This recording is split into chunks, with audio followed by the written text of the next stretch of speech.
Hi everybody, I'm Andrew Coates, author of Angel's Call to War.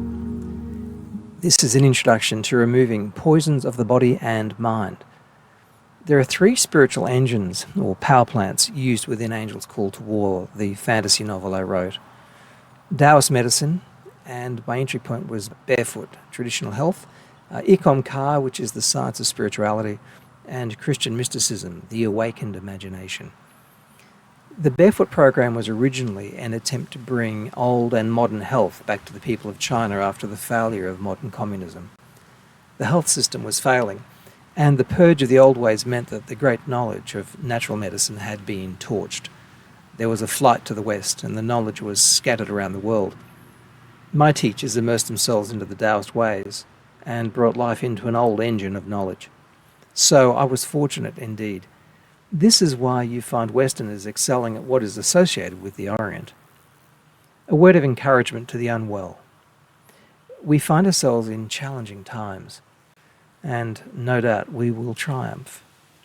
But to those of you who took the poison, yours is a challenging path, but the future may be brighter than was originally projected.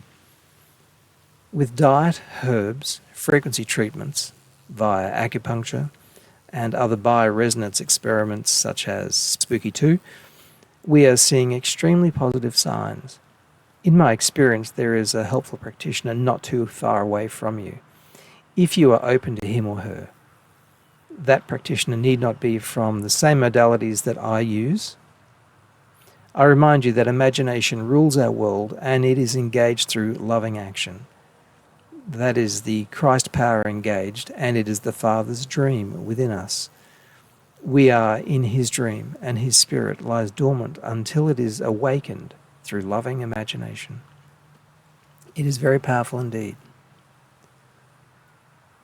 These are the same set of skills that underpin and provide the story framework within Angel's Call to War. When I wrote the fantasy fiction, I drew upon several spiritual engines. Although fiction, it is built upon timeless spiritual science, methods of health, personal development, self-realization, and God-realization. It is a story that empowers and brings home hope into our world. It imposes a bright future upon a world cast in shadow. I hope you enjoy and get something meaningful and useful from my work of fantasy, Angel's Call to War. A word of warning. It does seem that fantasy crashes into reality.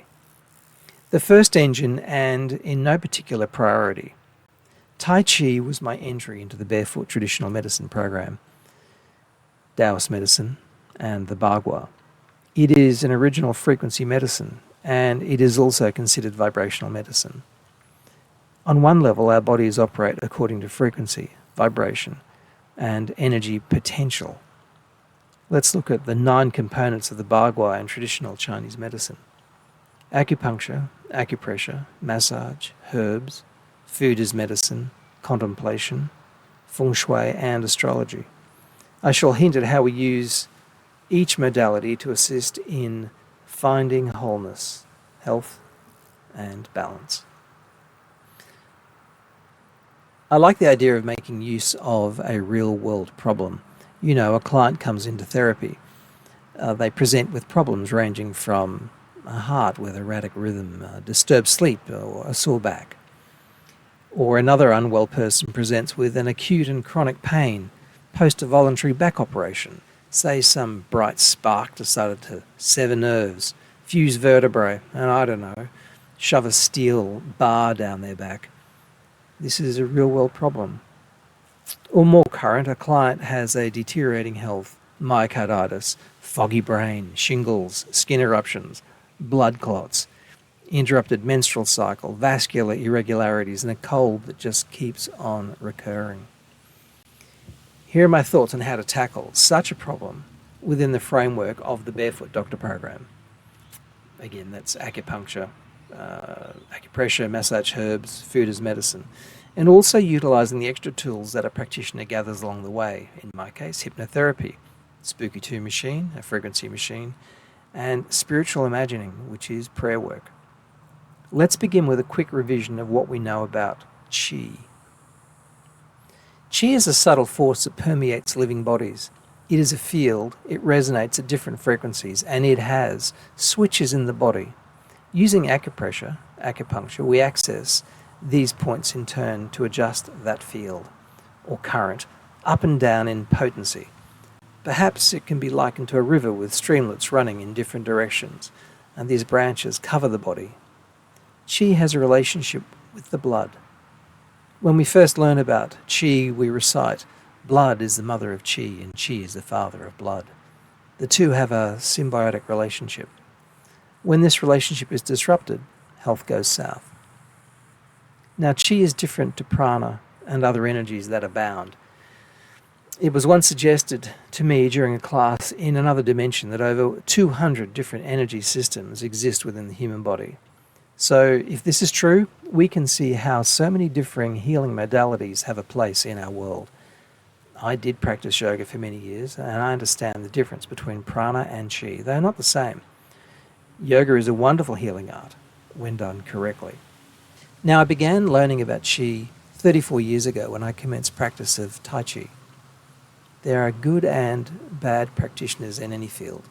The percentage probably translates to any trade or profession. You've just got to find the right one. I was fortunate in finding a Tai Chi teacher who was skilled in both the inner and outer world. He understood the various energy systems and he could manipulate things in a most magical way. He wasn't the best, but he was the right guy to teach me.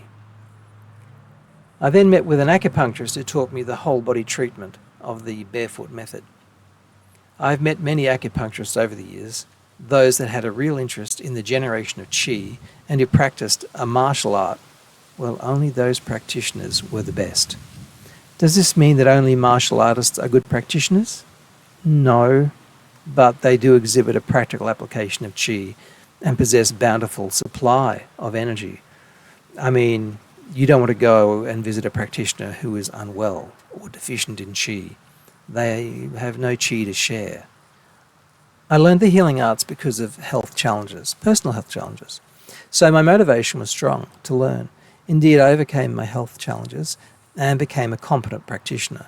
I can recall the first time I met Qi in one of the forms in the body. It fluttered like a breeze, popping ears, only it emitted from my wrist.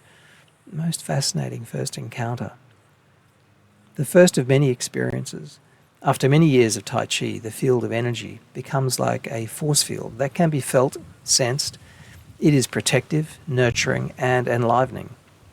Anyway, that is what is ahead for those people who dedicate themselves to the most noble art of Tai Chi.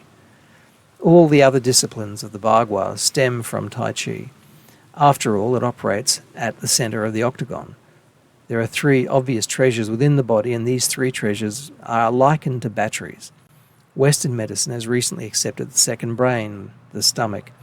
The stomach and the spleen are the hub of the wheel, of the eight-sided wheel of the Bagua that circles and crosses, and the pivot point of the Tai Chi. It is the second treasure.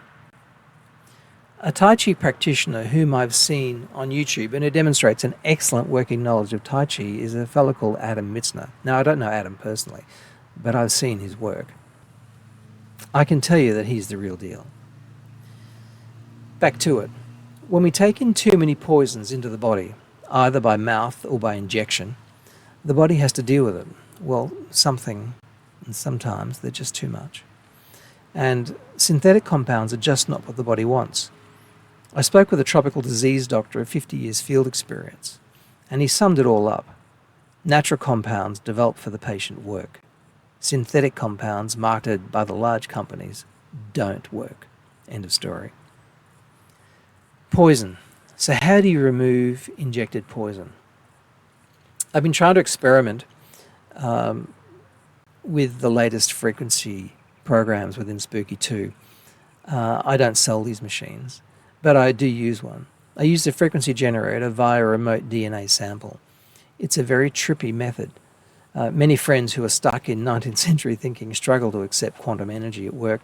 Basically, this machine, via the remote DNA sample, work on this level. I've witnessed thousands of treatments. It is the way forward. I don't think it replaces acupuncture, but I think that in this case it may be the best thing around to remove nanoparticles built off graphene.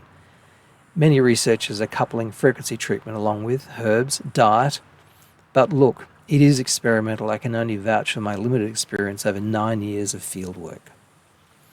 Once dislodged, you are still going to have to filter out the rubbish via bowel, bladder, skin, and breath. So the basics apply. You have to be vigilant in what you eat. You must support the organs via herbs, exercise, and the power of prayer, the power of imagination. It's one of the wonderful uses of prayer and contemplation. Okay, I'll wrap this up. Introduction to the three engines of the Book of Angels Call to War. Now remember, you can buy it at my website, angelscalltowar.com. It's available in ebook and audiobook.